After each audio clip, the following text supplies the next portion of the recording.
자리에 FDA의 어떤 법적인 문제들 이런 것들이 많이 있었다는 거죠. 우리는 효능이 없는 비싼 약을 먹고 있다고. 비싼 약을 먹고 있다. 어떤 약이냐고. 자연의학은 물론 인간의 검증을 거친 모든 의학체계의 근본 원칙 중에 하나는 우선적으로 치료의 장애를 없애는 것이다. 그런데도 전형적인 현대의학은 이를 거의 따르지 않고 있다. 내가 치료의 장애라고 할 때 의미하는 것은 바로 양분 결핍은 종종 진정한 치유에 심각한 장애가 된다. 그 외에 습관적인 분노, 또 중금속, 환경 독소의 오염, 이런 것들이 문제가 된다. 치유의 장애를 제거하는 것은 얼마나 중요한지 보여주는 환자인 내 카드에 대해서 이야기하도록 하겠다. 이런 내용이 많이 나왔죠. 마이클 머레이는 어떤 분이냐. 프라임 타임즈 라이브에서 많은 TV 프로그램 출연해서 의학 정보를 안방으로 전달하는 인기 있는 의사이다. 그가 이토록 주목받는 이유는 의학의 새로운 변화됨을 이끌어가는 자연의학계의 세계적인 권위자이기 때문이다. 그는 30년 이상 과학적인 연구를 한 권위자이기도 하다. 마이클 머레이.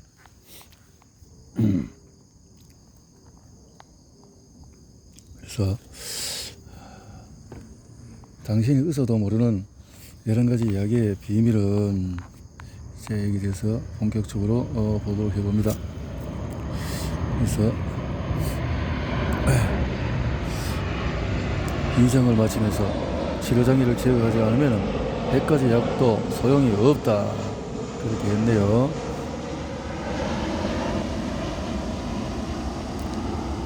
치료장애를 제거하지 않으면 100가지 약도 소용이 없다. 11가지 이야기의 비밀. 이완 반응에 이야기한다. 우리가 많은 암 환자들을 도와서 이완 반응을 달성하고 백혈구로 해서 이렇게 암을 파괴하게 할 때 간단한 훈련을 하도록 한다. 그래서 이완 반응, 조용하고 편안한 안과를 넣고 편안하게 한다. 이완 반응.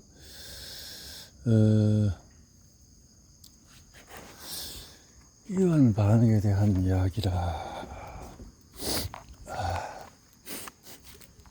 이게 뭐 김포는 이 항공기가 계속 뜨기 때문에 여기에서는 여러가지 소음의 단점들이 많이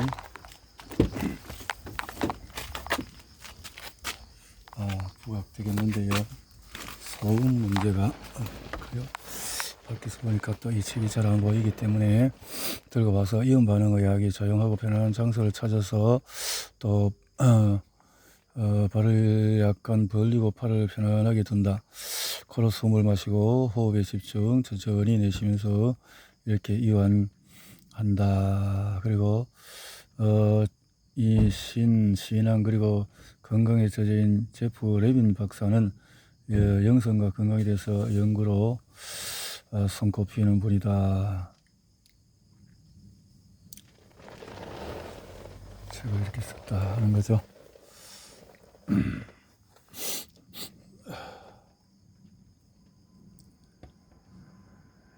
강력한 플라시보 반응과 관련된 질환은 후두, 불안, 천식, 감기, 불면, 우울증, 근초염, 두통, 플라시보와 관계가 많이 있다는 거죠. 성공적인 플라시보 효과를 보기 위해서는 하버드 저명한 심리학자 허버드 벤슨은 플라시보 효과를 높이는 3가지 기본 요소에 대해서 설명했다. 첫째는 환자의 믿음과 기대, 둘째는 의사의 믿음과 기대, 셋째는 의사와 환자 사이의 상호작용. 이 3가지가 제외되면 플라시보 효과는 크게 확대된다. 벤슨은 인상적으로 플라시보 효과가 60에서 90% 질병에서 유용한 결과를 낳는다고 생각한다. 그는 플라시보는 의학의 강력한 자산 중의 하나이며 과소평가되거나 조소의 대상이 되어서는 안 된다고 한다. 플라시보는 다른 치료법과 달리 안전하고 저렴할 뿐만 아니라 그렇게 플라시보는 그 효과가 강력한 만큼 활성화가 필요하다. 신뢰를 주는 그런데요. 플라시보는 나는 좋아질 거야 라는 이런 말에 플라시보에 의해서 생기는 증상과 부작용은 화, 두통 뭐 이런 것들 이런 정신적인 문제와 관계가 있다라는 거죠. 플라시보 대부분의 의사들은 신앙적인 헌신에 대한 고려가 적절한 관심이나 이런 것이 범위를 넘어선다고 배운다. 현재 수많은 과학적 연구가 신앙에 기도가 미치는 효과를 실증하고 있음에도 불구하고 많은 의사들은 신앙과 의료가 상호 배타적이라고 생각을 한다. 그러는 거죠. 뭐 그렇게 생각하겠죠. 그저 물질적으로만 보면은 레이디 도시는 기도가 가진 치유의 힘을 부각시키는 데 앞장선 사람 중에 하나이다. 기도의 힘, 효소 활성, 백혈구, 또 박테리아, 다양한 종자, 상처 치유, 갑상선 종양 크기, 마취 이런 기도의 유익한 효과에 대해서 과학적 지지를 감안한다면 가능한 최선의 결과를 기도하지 않는 것은 효과적인 약이나 외과적인 시술의 제공을 고의적으로 피하는 것 같다는 것이 나의 의견이다 라고 했네요. 의학 연구에서의 플라시보 효과는 의학계의 발전은 플라시보 효과 통제 실험의 가치를 인정하는 데 기반을 두고 있다. 약물이 승인되기 위해서는 플라시보보다 나은 치료 상의 효과를 보여주어야 하는 것이다. 치료에 대한 의사와 환자의 마음 상태가 결과에 영향을 주기 때문에 플라시보 효과 통제 실험은 이중맹금법을 택하는 것이 보통이다.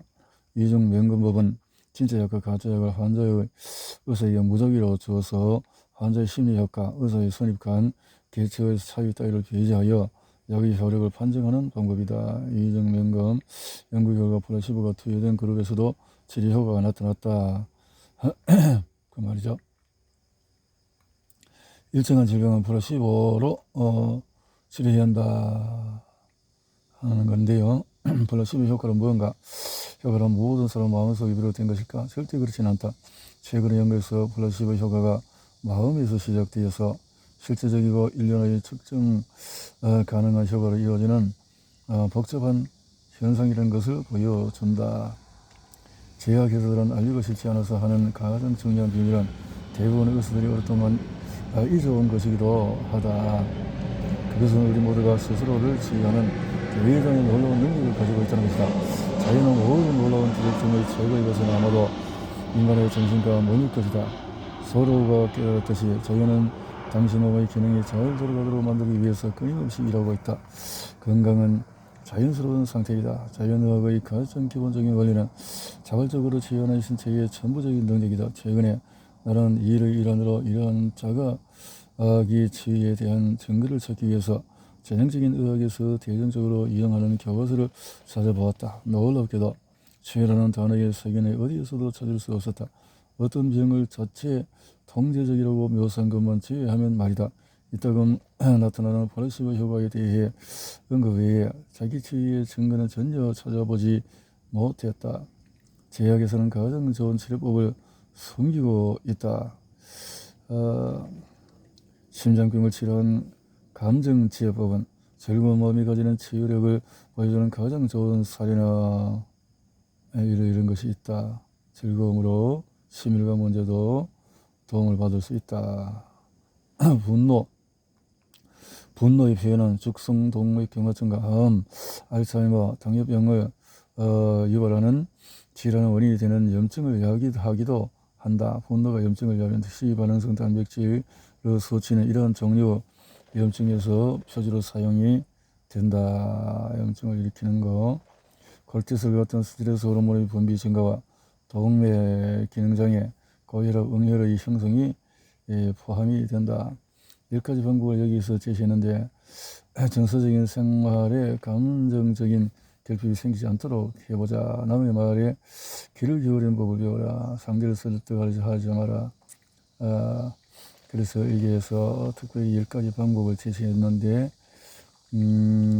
상대가 당신의 말을 가로막는다는 마음을 가라앉히고 이기려 하고 하지 말라.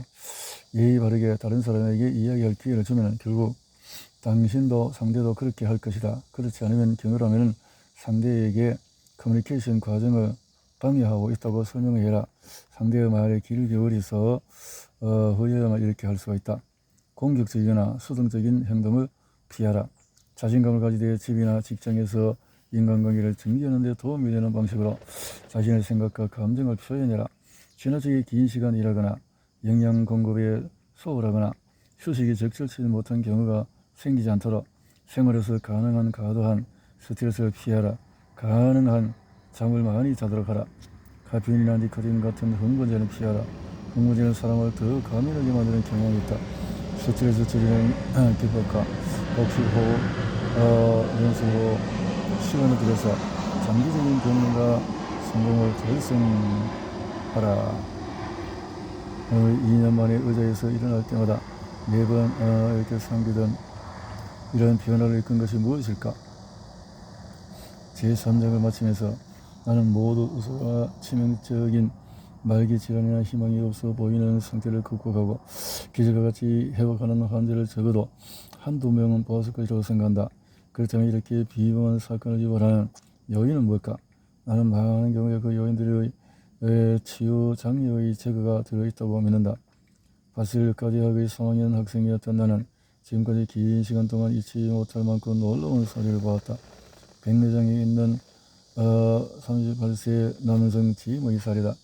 젊은 환자가 백내장에 걸리는 것은 흔치 않은 대서진을 앓고 있거나 당뇨병을 방치하고 있거나 상해가 있을 경우에 한정된다. 그런데 이들 중에 어떤 것도 지임에게는 적용되지 않았다.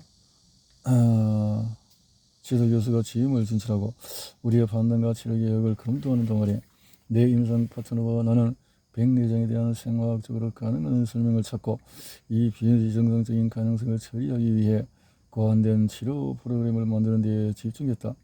통찰력 있는 파라스완 자연의학 박사를 지도교수로 모시는 큰 행운을 누렸다.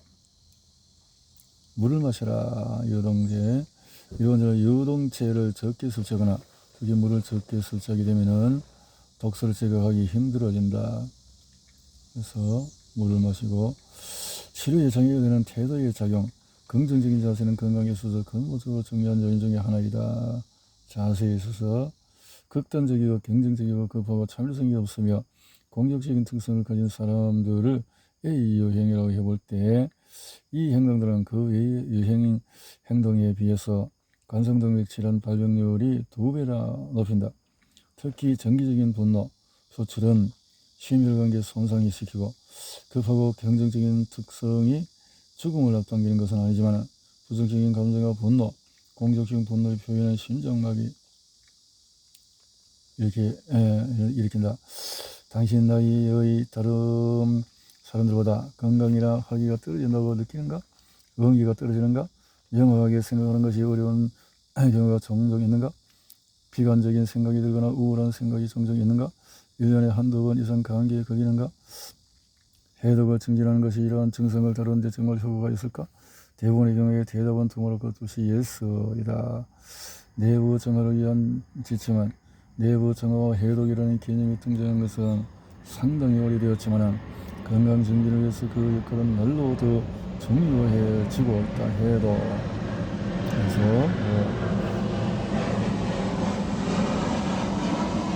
스스로 DIY 프로그램을 이용하실 때 여기 내가 권하는 방법이 있다. 커피나 병에 담기거나 피에 포함되거나 이런 것들을 청량음료는 마시지 말라. 허브차는 단식에 상당히 도움되지만 감미를 넣어서는 안 된다. 단식 중이나 보통 운동을 권장하지 않는다. 에너지를 아껴서 제도 지역을 내도록하는 것이 좋다. 짧은 산책이나 가벼운 스트레칭은 유용하지만 강한 운동은 시스템에 부담을 주어서 회복과 독소 배출을 방해한다. 휴식은 단식의 가장 중요한 측면 중에 하나이다. 하루에 한두 번의 낮잠을 권한다. 일상적인 활동이 줄어들기 때문에 밤에는 잠이 덜 필요할 것이다. 이렇게 떨어지고 다음의 영양 보충제를 섭취함으로써 몸의 해독 능력을 지원한다. 비타민, 미네랄을 통해서 알루미늄, 비소, 카드뮴, 납, 니켈과 같은 독성 금속을 미국에서는 전형적인 사람은 건강한 사람과 비교해서 체내의 정금속 수치가 높다. 대부분의 체내의 정금속은 산업화에 따른 환경오염의 결과이다. 정금속의 출처와 또 독성에 관련된 증상들은 알루미늄은 알츠하이머, 비소, 식소, 피로두통, 빈혈, 레이너 현상, 카드뮴은 피로 집중력 문제, 납은 피로가 만들 고혈압, 저혈압 문제, 또 이런 등등, 아말감은 피로두통, 신경증 이런 문제 등등. 중금속 중독의 초기 증상은 유독성의 정도에 따라서 다르고 보통 구분하기 힘든 애매한 경우가 있다. 근육통, 소화불량, 변비, 빈혈, 창백, 현기증, 또 협응력 저하 이런 것도 있다. 라는 거죠. 특히 여러 연구를 통해서 재능인 어린 시절 학습, 불능이 체내의 납, 알루미늄, 카드뮴, 수은 축적과 강한 연관성이 있다는 것이 드러났다. 기본적으로 어린이들의 정금속 수치가 높을수록 IQ가 낮았다. 같은 점유의 관계가 혈압에도 존재한다. 고혈압은 납이나 정금속의 높은 수치와 관련이 있다. 모발 미네랄 분석은 소량의 모발 샘플을 이용해서 필수 미네랄은 물론 독성 정금속의 수치를 측정하는 대단히 유용한 분석 도구이다. 모발의 미네랄 독소 수치는 우리 장기의 혈류 안에서 발견되는 밀접한 관련이 있다. 몸속의 독소를 제거하라. 독소를 제거하라. 그래서 특히 두뇌의 신경계에 미치는 이런 독소들, 우울, 두통, 정신착란, 이런 것들, 기능에 박테리아나 혐오에 의해서 장에서 생성된 독소는 신체 기능을 크게 저해하며 간질환, 계형성 대장염, 가소상성 질환, 건선, 낭창, 췌장염, 알레르기, 천식, 면역 질환을 포함해서 다양한 질병과도 관련이 있다. 모든 살아있는 인간에게서 발견되는 수천 가지 화학물질 중에 몇 가지는 납, 카드뮴, 또 휘발성, 영매, 담배, 푸들라이터, 아크릴아마이드, 다이옥신 등등 제초제 이런 것이 있고 나는 의료 그 기록과 임상 경험을 바탕으로 과학과 같이 전형적인 그 일치하지는 않은 한들은 체내 납 농도가 높을 수 있다는 것을 보고 있다. 납 농도가 높다. 나는 대도시나 연수를 사용하는 지역에 사는 사람들이 전형적으로 납 농도가 높다는 것을 알고 있기 때문에 이렇게 사는 곳에 대해서 추적을 해서 이렇게 하는군요. 그래. 특히 또 보면서 몸에 필요한 영양소를 공급함에도 납을 제거하고 혈압을 낮출 수 있으리라고 생각했던 것이다. 나는 신선한 통마늘 4개 분량의 냄새나는 마늘 추출물을 매일 섭취하는 처방도 함께 내렸다. 켈레이션을 위해서 나는 한동안 카알이 처방한 이런 것들, 그러니까 이런 마늘이 암을 치료한다는 말은 이런 뜻에서 납이라든가 이런 미네랄 정금속들을 잘못된 것들을 해독을 해줄 수 있는 기능이 되기 때문에 도움이 되는군요. 자, 대지학 실천가와 전문의에 대한 환자 만족도를 비교해 보면은 대지학 전문가의 진료를 받고 개선된 환자의 비율이 이렇게 월등하게 차이가 많이 나는 부분도 있고 또 그렇지 못한 부분도 있군요. 어떤 부분에서는 열이 나는 부분에서는 뭐 바로바로 항생이 되니까 도움을 받으니까 좋겠죠. 이런 것들이 있겠고요. 그러나 출혈 부분에서는 대체학 전문가 100% 이런 것처럼 다 마비 증상 같은 것은 이런 것들이 도움이 될 수 있는 부분에서 우선적인 것과 장기적인 부분에서 봐야 할 것이다 라는 부분이 있겠네요. 우리 시스템에서 있는 모든 것은 사람들의 병에 의존하고 있다. 그래서 의료보험이 책임지는 기본적인 치료는 병의 증상을 억제하도록 고안된 특히 이런 것들이다 이 말이죠. 돈을 투자한 만큼 보답을 얻고 있다면 돈을 쓰는 것이 나쁜 것만은 아닐 것이다. 하지만 제약회사나 의사, 보험회사, 병원이 큰 돈을 들이고 있음에도 불구하고 이러한 이해관계인들이 장려하는 의학적인 접근법은 사람들이 긴장하게 지내는데 꼭 도움이 되는 것은 아니다. 건강하게 지내는데 도움이 되는 것은 아니다. 그 초점이 건강과 건강 증진에 있게 된다면 어떻게 하면 도움이 될까요? 웰니스를 지향하는 의학이 해답이다. 웰니스를 지향을 해야 할 수 있어야지. 우리 시스템에 있는 모든 것은 사람들의 병에 의존하고 있기 때문에 웰니스를 지향을 해야 된다 라고 하네요. 천연약물의 부작용은 어느 정도일까요? 그래서 보니까 뭐 천연약물의 것은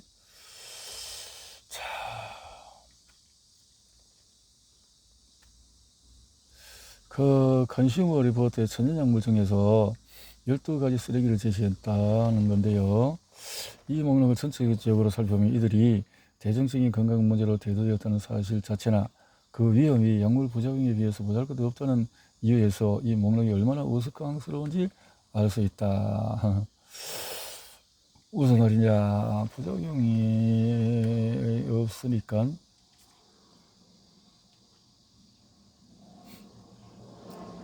12가지 쓰레기 천연 제품인데